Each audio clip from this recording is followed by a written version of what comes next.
Some people go to college or university when they are Older. older. Others study different subjects Anong oldus? Adults. adults. Others study different subjects at home after work. Professor teach college and university students many different subjects from Oh, ano yan? Huwag mo muna sabihan. Sige, basahin mo ng ano mo. architecture, Architecture. Ano basa nito? Yung dalawa lang. uni, Ito. ay, arc, Itong dalawa lang, AR. R, Itong CHE. Ay, CHR. archie, Archi. archie, te, Isama mo si te, Archi. Tech.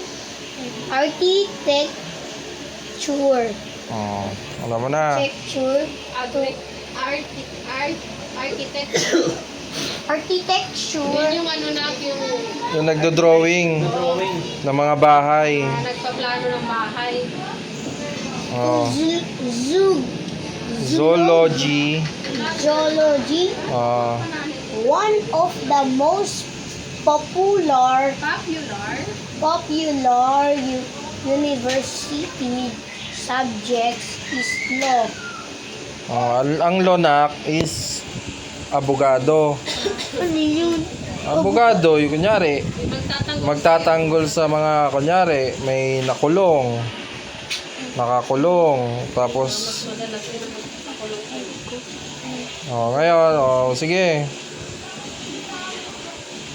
Professor needs to Oh. know a lot about their subject so that they can help students to do well and get better jobs through life.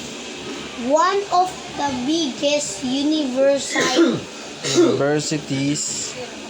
universities, is Indira Gandhi